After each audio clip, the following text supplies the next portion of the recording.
Kalau dia kemudian masih di PSI, dia otomatis harus menyiapkan kampanye, persiapan untuk partainya PSI dan untuk dirinya sendiri gitu. Dan ini melibatkan logistik yang cukup besar, energi yang cukup besar, dan waktu yang akan tersita begitu lama. Sementara hasilnya yang kita tahu, prediksinya PSI nggak akan lolos Senayan.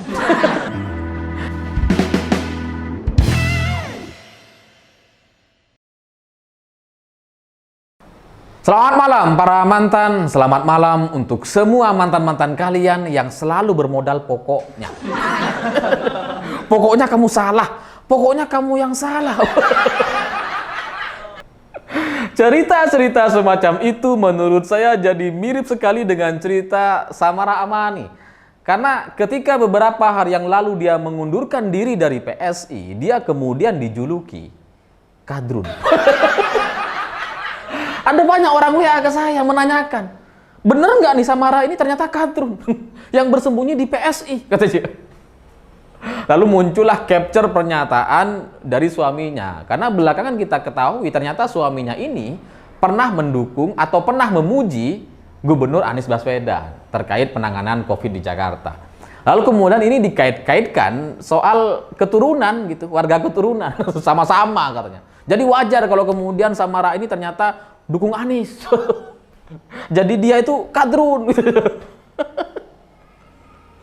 Lalu muncullah video-video atau foto-foto lama gitu. Ternyata kan Gubernur Anies ini pernah datang di acara nikahan Samara dan suaminya.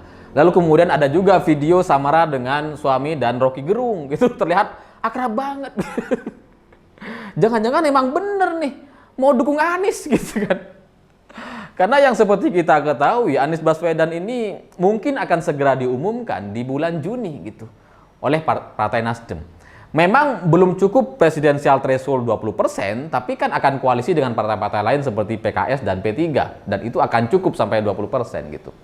Nah, soal ini, soal tuduhan-tuduhan atau kecurigaan banyak orang terkait pilihan politik Samara Amani dan suaminya yang dianggap satu kelompok dengan Anies Baswedan gitu ya. Itu biarkan waktu yang akan menjawab gitu. Apakah nanti tiba-tiba Samara akan jadi juru bicara Anies Baswedan? Ya bisa saja gitu. Apa yang nggak bisa dalam politik? Lawang Prabowo yang 2 kali pilpres jelek-jelekin Jokowi, sekarang jadi menteri dia. Apa yang nggak bisa gitu?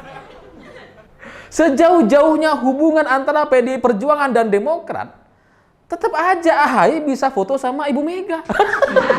Masih bisa gitu. Selalu ada jalan katanya. Ya jadi biarkan waktu yang akan menjawab apakah Samara akan mendukung Anies atau enggak. Kita lihat saja nanti. Tapi pernyataan Samara terkait pernyataan suaminya itu memang sudah cukup relevan gitu. Karena dia bilang dalam keluarga itu kan biasa saja berbeda pendapat, berbeda pilihan politik itu nggak apa-apa. Dan pernyataan suaminya itu ya pernyataan dia secara pribadi. Tidak terikat dengan dirinya sebagai seorang istri gitu ya. Gak ada hubungannya kata dia. Dan ini sesuai gitu. Teman-teman saya juga banyak tuh yang ketika pilpres istrinya dukung Prabowo Subianto. Suaminya dukung Jokowi. Diem-dieman setelah pilpres gitu. Dan saya akhirnya bersyukur tuh karena Prabowo jadi menteri, mereka jadi akrab lagi. Sekarang kalau ketemu tuh solid gitu ya. Dan ini biasa sebenarnya, banyak terjadi di banyak keluarga soal pilihan politik yang berbeda antara suami dengan istrinya. Meskipun kebanyakannya biasanya sama atau ikut salah satunya gitu. Dan sekali lagi soal ini ya biarkan waktu yang akan menjawab. Karena udah nggak lama lagi kok. Udah bentar lagi ini gitu. Bentar lagi kita akan lihat bener nggak di tuduhan-tuduhan netizen kita yang sangat-sangat kreatif itu.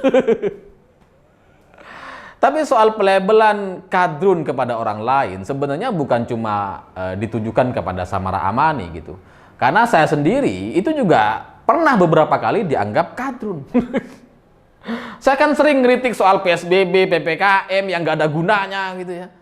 Sebut kadrun sama mereka.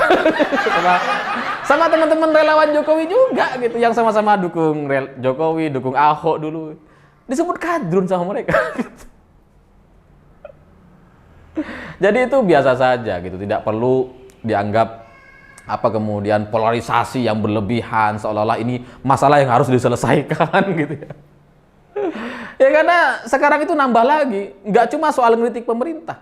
Kalau kita nggak dukung Ganjar, itu juga disebut kadrun.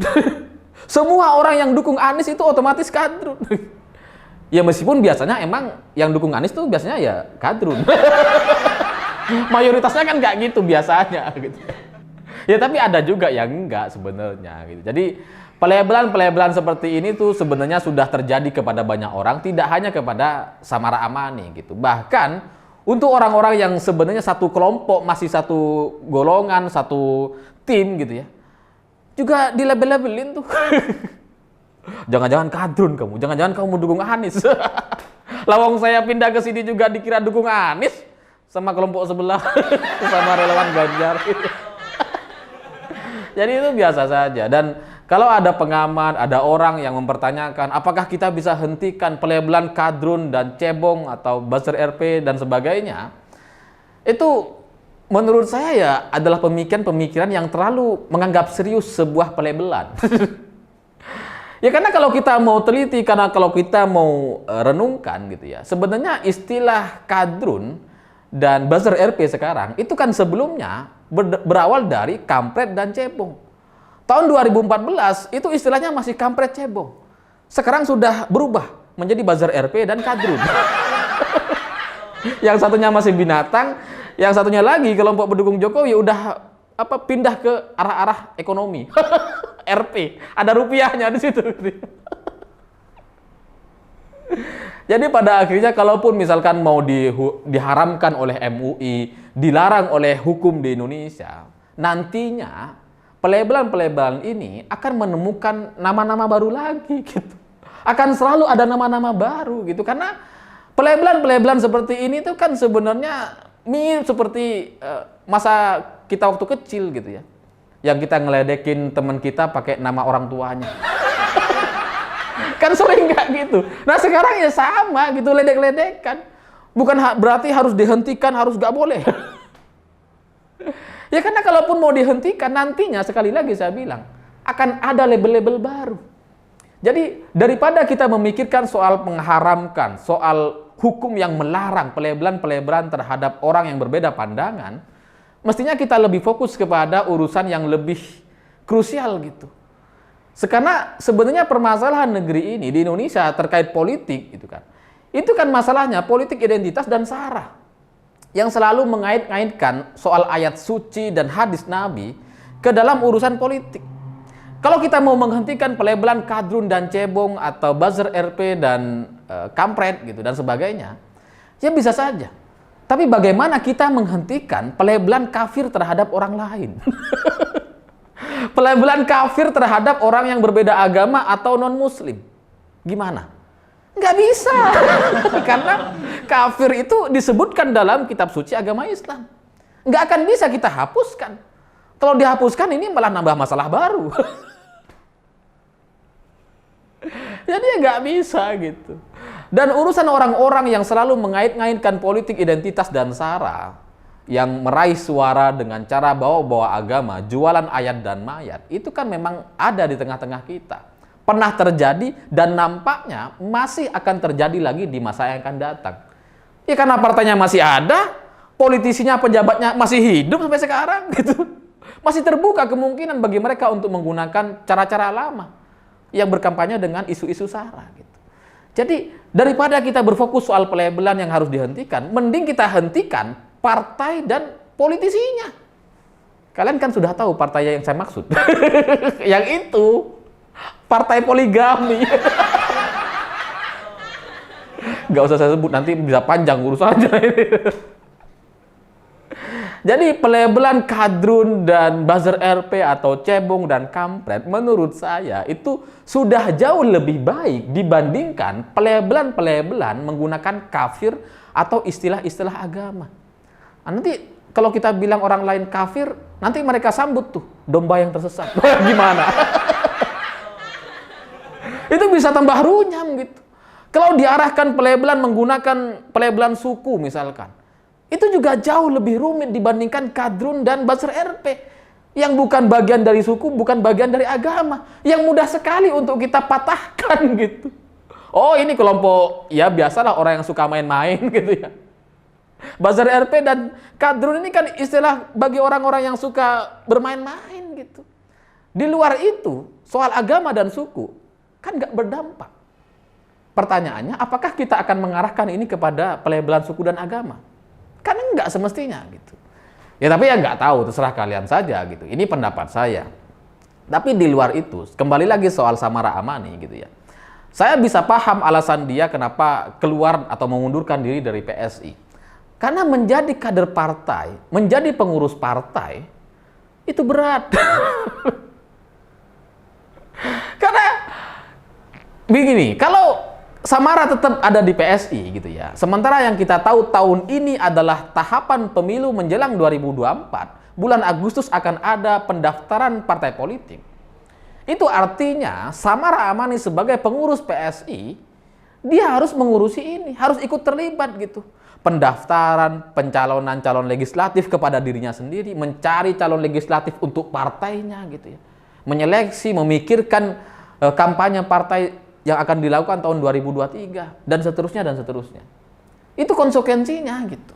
Selain itu, dia otomatis juga harus maju sebagai calon legislatif. Itulah kenapa saya nggak masuk partai sampai sekarang. Karena kalau kita masuk partai, kita nggak punya pilihan selain ikuti arahan ketua umum gitu. Kalau tiba-tiba ketua umum bilang, kamu caleg ya, kita nggak bisa nolak. Harus ikut. Kalau nolak, ya nantinya jadi nggak ada gunanya kamu jadi kader ya. Iya kan gitu. Samara juga sama gitu.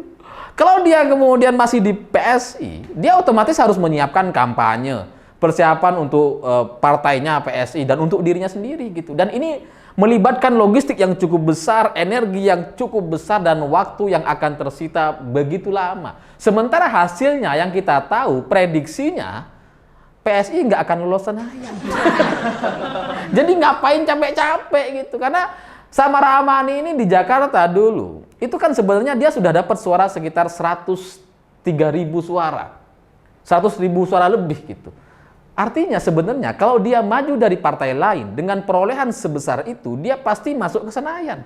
Pasti jadi anggota DPR RI. Cuma karena PSI partai baru, suaranya nggak sampai 4% untuk masuk ke Senayan gitu ya. Mereka hanya dapat sekitar 1,89% atau sekitar 2 juta suara. Akhirnya suara Samara itu ya sia-sia gitu. Dia udah habis-habisan kampanye, dapatkan 100.000 suara, nggak jadi anggota DPR. Malah yang kurang dari itu, kurang dari 100.000, jadi banyak yang jadi. Jadi anggota DPR. Jadi dalam pertimbangan kalkulasi politik yang saya tahu gitu ya, memang kalau Samara bertahan di PSI, dia akan capek sekali tahun depan gitu. Dia akan sibuk sekali. Dan itu pada akhirnya nggak menguntungkan dia. Karena dia sibuk, susah-susah, habis-habisan gitu ya. Meluangkan waktu, energi dan logistiknya, tapi ujungnya nggak dapat apa-apa. Lawang PSI-nya nggak lolos Senayan, gimana? Dan ya itulah kenyataan politiknya gitu. Karena kalau Samara bilang tidak ada masalah, saya hanya ingin keluar untuk menyalurkan aspirasi dari non partai, ya itu alasan yang benar gitu. Tapi pertimbangan-pertimbangan yang lain itu pasti karena nggak nyaman. Pasti karena udah ngerasa capek di politik gitu. Capek di PSI lebih tepatnya gitu. Karena kalau dia di partai lain, dia udah pasti bisa jadi anggota DPR. Ya karena nggak mungkin orang-orang yang keluar dari sebuah partai gitu ya, pasti karena ada masalah gitu. Sama seperti mantan kalian yang minta putus, pasti kan ada masalah. Entah itu masalah orang ketiga atau masalah pribadi, kita nggak tahu gitu. Jadi nggak mungkin alasannya kamu terlalu baik sama aku, nggak mungkin. Begitu juga dengan cerita soal Samara Amani gitu. Pasti karena pertimbangan-pertimbangan politik dan permasalahan yang ada di internal, dan itu tidak disampaikan secara terbuka hari ini. Dan soal pernyataan Samara yang mengatakan bahwa dia tidak akan bergabung dengan partai lain ke depannya, ya itu sekarang yang dia sampaikan. Masih ada waktu, beberapa bulan lagi gitu ya. Bisa saja tiba-tiba Samara bergabung dengan Nasdem, atau Nasdem kan mau dukung Anies gitu.